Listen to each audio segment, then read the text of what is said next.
आज एक नई वीडियो के साथ आपके सामने। देखिए, पिछले वीडियो में हमने एक चररेखिक समीकरण का अध्ययन किया और आज हम प्रश्नावली 3 चतुर्भुजों को समझना का अध्ययन करेंगे। वीडियो को प्रारंभ से लेकर के और अंत तक जरूर देखिए और यदि चैनल में नए हैं तो सब्सक्राइब जरूर करें। देखिए, हमारा ये वीडियो यहाँ हमें चतुर्भुजों के बारे में अध्ययन करना है और चतुर्भुजों का जो अध्ययन है उसके लिए हम इस बात को जानते हैं कि चतुर्भुज एक बहुभुज होता है। तो सबसे पहली बात तो ये बहुभुज जो है ये क्या है, हमें इस बात को देखना है। तो बहुभुज जो होता है ये केवल रेखाखंडों से बना सरल बंद वक्र बहुभुज कहलाता है। अर्थात जो सरल रेखाखंड होते हैं जब उनको तोड़ दिया जाता है या अलग अलग रेखाखंड होते हैं उनसे बनी एक बंद आकृति जो होती है वो बहुभुज कहलाती है। हमारी सामान्य भाषा में हम इसे ये कहेंगे कि 3 या 3 से अधिक रेखाखंडों से बनी बंद आकृति को बहुभुज कहते हैं। अब मैंने यहाँ पर इस बात को बताया है कि 3 रेखाखंड, क्योंकि हम इस बात को जानते हैं कि 3 से कम यदि कोई रेखाखंड है तो उनसे किसी भी प्रकार की कोई आकृति बंद नहीं बनती। तो बंद नहीं हो सकती, इसका मतलब है कि कम से कम 3 रेखाखंड हमारे सामने होने चाहिए, हमारे पास में होने चाहिए, तब जाकर के हम उनसे एक सरल आकृति को बना सकेंगे। अब यहाँ हमारे पास में ये कुछ आकृतियाँ दे रखी है, आप देख सकते हैं कि इसके अंदर 4 रेखाखंड दिए गए हैं तो इसे हम चतुर्भुज कहेंगे। यहाँ पर भी 4 रेखाखंड है और उनसे ये बनी हुई बंद आकृति है तो इसे भी चतुर्भुज कहेंगे। इसमें हमारे पास 3 रेखाखंड है तो इसे भी हम क्या कहेंगे, त्रिभुज कहेंगे। यहाँ पर 5 रेखाखंडों से बनी हुई आकृति है तो इसे पंचभुज कहेंगे। तो इन चीज़ों से हमको इस बात का पता लगा कि जिस बहुभुज में जितनी भुजाएं होती है उतना ही वो भुज कहलाता है। जैसे अभी आपको बताया मैंने कि ये त्रिभुज है, ये चतुर्भुज है, ये पंचभुज है, तो हम ऐसे इनको आसानी से पहचान सकेंगे कि ये त्रिभुज हो गया, ये पंचभुज हो गया, ये चतुर्भुज हो गया, ये चतुर्भुज हो गया, ये भी चतुर्भुज है, ये भी चतुर्भुज है। आकृतियाँ हमारी अलग अलग हो सकती है लेकिन भुजाओं के आधार पर हम इनको चतुर्भुज ही कहेंगे। अब देखो, यहाँ पर आपको एक बात और मैं बताता हूँ कि इन चतुर्भुजों में या पंचभुजों में जैसा भी बहुभुज है उसमें हमारे पास अपने एक ये आकृति को ले लेते हैं ABCD। यहाँ हमारे पास एक चतुर्भुज है और इस चतुर्भुज में हम देख रहे हैं कि 4 रेखाखंड हमारे पास में हैं।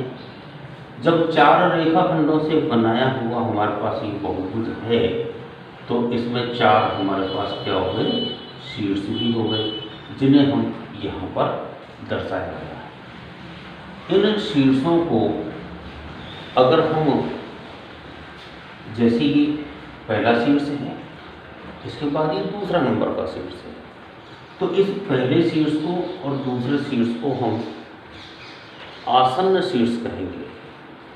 ये आसन्न जो शीर्ष होते हैं इन शीर्षों को छोड़ करके अगर सम्मुख शीर्षों को मिला दिया जाता है तो यहाँ पर ये एक रेखाखंड जो हमारे पास प्राप्त हुआ AC, इसे हम विकर्ण कहते हैं। आप इस बात को ध्यान रखें, अर्थात आसन्न शीर्षों को छोड़कर अन्य शीर्षों से मिलाए गए रेखाखंड विकर्ण कहलाते हैं। ये हमारे पास एक विकर्ण की परिभाषा आती है। देखिए, मैं नोट करवा देता हूँ, आप विकर्ण के बारे में हम समझते हैं। बहुभुज का वह रेखाखंड जो आसन्न शीर्षों को छोड़कर मिलाया जाता है। अब हम इस बात को समझ लेते हैं कि यहाँ हमारे पास में ये एक चतुर्भुज है ABCD। आपको ये बात बताई थी कि हमारे पास में ये A के बाद B आता है, तो इसका मतलब है कि AB एक रेखाखंड हो गया और इसमें ये दोनों शीर्ष हमारे आसन्न शीर्ष कहलाएंगे। ऐसे ही AD भी हमारे पास में क्या कहलाएंगे, आसन्न कहलाएंगे। तो हम इन दोनों को छोड़ करके कौन सा बच गया हमारे पास में, C बच गया, अर्थात A को C से मिला देते हैं। तो ये जो AC रेखाखंड है ये हमारा विकर्ण कहलाएगा। ऐसे जैसे ये AC हमारे पास विकर्ण आया, ऐसे ही हमने BD को भी देखा, तो ये भी हमारे पास में विकर्ण हो गया। ऐसे अब देखिए कि यहाँ तो चतुर्भुज था, अगर त्रिभुज हमारे पास में है तो हम देखते हैं कि ये ABC। अब इस A का आसन्न कोण है ये, ऐसे ही A का आसन्न कोण C है। तो इसका मतलब है कि ये दोनों ही A, B और C A के आसन्न कोण हो गए। जब ये A के आसन्न कोण है तो यहाँ पर हमारे पास अन्य कोई बिंदु बचा हुआ नहीं है, तो इसका मतलब हो गया कि त्रिभुज में एक भी विकर्ण नहीं आएगा। अगर हमारे पास इसमें एक पंचभुज होता, समझना है, एक पंचभुज अगर हमारे पास में है, अब पंचभुज में हम जानते हैं कि 5 भुजाएं होती है। ये हमारे पास में ABCDE। तो यहाँ हमारे पास में इस A का आसन्न कोण कौन सा हो गया, B और E, ये दोनों इसके आसन्न कोण हो गए। तो हमको इनको छोड़ करके बाकी कौन कौन से बच गए, C और D। तो हमने इसको C को भी मिलाया और D को भी मिलाया, ये दोनों हमारे पास क्या हो गए, विकर्ण हो गए। जैसे हमने इनको मिलाया ऐसे ही अब B के बारे में हम सोचते हैं। तो B के लिए C और A आसन्न कोण है, तो बाकी बचे कौन कौन से, D और E, इन दोनों को हमने मिला दिया, ये भी विकर्ण हो गए। ऐसे ही हमने C के बारे में सोचा तो C और D और C का B, अर्थात B और D C के आसन्न कोण हो गए। तो बाकी के जो बचे हुए हैं, हमने देखो A को पहले से ही मिला रखा है, तो हमने अब E को मिला देंगे। ऐसे हम इनके विकर्णों को आसानी से ज्ञात कर सकते हैं और इसके बारे में समझ सकते हैं। अब एक बात और देखिए, हमारे पास यहाँ एक चित्र और आता है। यहाँ हमने कुछ चित्र बनाए हुए हैं, हम इन चित्रों के बारे में समझते हैं। अभी हमने विकर्ण समझा था, पहले बहुभुज समझा, फिर विकर्ण समझा, और अब हमारे पास भी यहाँ ये कुछ चित्र दिए गए हैं, हम इन चित्रों के बारे में समझते हैं। हमने देखा कि यहाँ पर जो ये ABCD हमारा है, इसमें जो ये पहला नंबर की आकृति है, यहाँ मैं आपको आकृतियों को नंबर डाल देता हूँ। ये नंबर 3 हो गई, ये नंबर 4 हो गई। तो आकृति 1 में हमारे पास में AC और BD 2 विकर्ण हो गए। ऐसे ही हम इसमें भी AC और BD 2 विकर्ण डालते हैं। तो अब आप इस बात को देखें कि यहाँ पर AC और BD दोनों विकर्ण इस चतुर्भुज के अंदर की ओर स्थित हैं, जबकि आकृति 2 में हमारे पास में AC जो विकर्ण है वो इस चतुर्भुज के बाहर स्थित है। तो इसका मतलब हो गया कि इन आकृतियों में कोई ना कोई अंतर हमको दिखाई दे रहा है। ऐसे ही जैसे यहाँ पर आकृति 1 और 2 में हमको दिखाई दिया, वैसे ही आप आकृति 3 और 4 में भी देख सकते हैं। इसमें भी हमारे पास में सारे विकर्ण अंदर की ओर स्थित होंगे, आप देख सकते हैं। जबकि हम इसमें देखते हैं तो हमारे पास में ये जो विकर्ण आएगा ये बाहर की ओर आएगा। तो इसका मतलब हो गया कि इसमें भी हमारे पास एक विकर्ण बाहर आ गया, तो हमारे पास में इन आकृतियों का कोई ना कोई नाम या कोई ना कोई अंतर हमको दिखाई दे रहा है। तो हम उन अंतरों के माध्यम से इसमें समझते हैं कि यहाँ जो आकृतियाँ होती है वो 2 प्रकार की होती है। कौन कौन सी होती है? पहली तो होती है उत्तल बहुभुज। पहली कौन सी होती है? उत्तल बहुभुज। और नंबर दूसरी होती है अवतल बहुभुज। तो हम इनके बारे में समझें कि ये उत्तल बहुभुज क्या होता है और अवतल बहुभुज क्या होता है। तो आपको मैंने ये बात बताई थी कि जिस चतुर्भुज, जिस बहुभुज के सभी विकर्ण, ये वाला कौन सा है? उत्तल बहुभुज।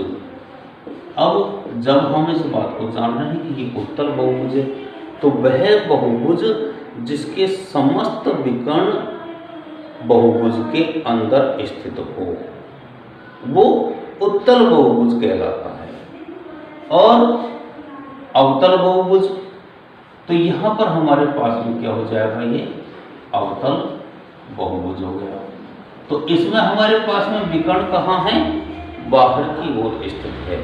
तो वह बहुभुज जिसका कोई एक विकर्ण बहुभुज के बाहर स्थित होता है वह अवतल बहुभुज होता है, और जिसका कोई एक विकर्ण अंदर, मतलब सारे विकर्ण अंदर की ओर होते हैं, तो वह उत्तल बहुभुज कहलाता है। ऐसे हम उत्तल बहुभुज और अवतल बहुभुज की पहचान करते हैं। इनमें एक बात और आती है, वो कौन सी बात है? आप देखेंगे कि इसके जो ये उत्तल बहुभुज होता है, इस उत्तल बहुभुज के सारे कोण 180 डिग्री से कम के होते हैं, जबकि अवतल बहुभुज में कोई भी एक कोण 180 डिग्री से बड़ा होता है। तो इसका मतलब है कि हम उत्तल बहुभुज और अवतल बहुभुज में 2 पहचान कर सकते हैं, और उन पहचानों के माध्यम से हम इनको समझ सकते हैं। कौन कौन सी पहचान है? उत्तल बहुभुज के प्रत्येक विकर्ण बहुभुज के अंदर होते हैं, जबकि अवतल बहुभुज में कोई एक विकर्ण बाहर की ओर स्थित होता है। दूसरा अंतर, उत्तल बहुभुज का प्रत्येक अंत्यकोण 180 डिग्री से कम का होता है, जबकि अवतल बहुभुज में कोई एक अंत्यकोण 180 डिग्री से अधिक होता है। ऐसे हम उत्तल और अवतल बहुभुज की पहचान करते हैं। अब देखिएगा हमारा और भी आगे। देखिए, जो बहुभुज होते हैं वो 2 प्रकार के होते हैं, एक तो समबाहुभुज और एक विषम बहुभुज। देखो, ये सब अलग अलग प्रकार से बांटे जाते हैं बहुभुजों। पहले हमने विकर्ण और कोणों के आधार पर बहुभुज की पहचान की थी, जिसमें हमने अवतल और उत्तल दोनों बहुभुजों को पहचाना। अब हमारे पास भुजाओं के आधार पर हम देखते हैं कि समबाहुभुज और विषम बहुभुज 2 प्रकार के होते हैं। तो ये समबाहुभुज क्या होते हैं? वह बहुभुज जिसकी सभी भुजाओं की नाप समान होती है, अर्थात जितनी भी भुजाएं हो उन सभी की नाप समान हो, तो वह समबाहुभुज कहलाता है। जैसे यहाँ पर हमारे पास ये चीज है, वैसे ही हमने फिर विषम बहुभुज के बारे में बात कर रहे हैं। तो विषम बहुभुज में क्या होगा? उसकी जो भुजाओं की नाप है वो सब क्या होगी? अलग अलग होगी। तो वह बहुभुज जिसकी भुजाओं की नाप अलग अलग होती है वो विषम बहुभुज कहलाता है। अब देखो, जो बहुभुज होता है उसको 3 भागों में बांटा जाता है। अब वो भाग कैसे होते हैं, कौन कौन से होते हैं, देखिएगा। एक भाग होता है बहिर्भाग, दूसरा अभ्यंतर और तीसरा बहुभुज पर। तो इनमें क्या होता है, जैसे यहां पर हमारे पास में ये एक बहुभुज है। अब इस बहुभुज में जो ये भुजाओं के अंदर वाला जो भाग होता है इसे तो बोलते हैं हम अभ्यंतर, अर्थात अंदर वाला भाग, और जो बाहर होता है इसे बोलते हैं हम बहिर्भाग। तो हम यहाँ पर बहिर्भाग, हमारे पास ये जो बाहर का जो हिस्सा होता है इसे हम बहिर्भाग के नाम से जानते हैं। और ये जो भुजाएं हैं इन पर अगर कोई बिंदु या कोई संकेत हमारे पास दर्शाता है तो वो कहलाता है बहुभुज पर, अर्थात अंदर वाला भाग अभ्यंतर, बाहर वाला भाग बहिर्भाग, और जो भुजाएं होती उस पर अगर कोई संकेत होता है तो वो बहुभुज पर कहलाता है। अब इसके अलावा हमारे पास में कुछ बिंदु और आते हैं, आप थोड़ा सा और देखेंगे। देखिए, बहुभुज कोई सा भी हो, चाहे त्रिभुज हो, चाहे चतुर्भुज हो, चाहे पंचभुज हो, उसके प्रत्येक जो चाहे कोई सा भी बहुभुज हो उसके बहिष कोणों का योग हमेशा 360 डिग्री होता है। अर्थात बहुभुज, प्रत्येक बहुभुज के बहिष कोणों का योग 360 डिग्री होता है। ऐसे ही जो बहुभुज होता है उसके अंत्य कोणों का अगर हमको योग ज्ञात करना है तो उसका सूत्र हमारे पास होता है n-2 × 180। जैसे देखिएगा, यहाँ पर आपको एक बात बता देता हूँ मैं कि यहाँ हमारे पास एक त्रिभुज है। अब इस त्रिभुज में ये अंत्य कोण है। अगर हमको इसमें अंत्य कोण निकालने हैं तो हमारे पास में n का मतलब होता है भुजा है। तो यहाँ हमारे पास कितनी भुजाएं हो गई, 3-2 × 180। तो 3 में से जब 2 घटाएंगे तो 1 × 180 बराबर कितना हो जाएगा, 180। इसका मतलब हो गया कि जब भी हम किसी बहुभुज के अंत्य कोण निकालते हैं, उनका योग ज्ञात करते हैं, तो हम इस सूत्र का प्रयोग कर लेते हैं। रही बात हमारे पास बहिष कोण वाली, तो हम इस बात को देखते हैं कि जितनी भी भुजाएं होती है उनको एक ही दिशा में बढ़ाया जाता है। जब एक ही दिशा में बढ़ाया जाता है तो ये हमारे पास जो आएंगे कि बहिष कोण होंगे, और इनके कोणों का योग हमेशा 360 डिग्री होता है। धन्यवाद।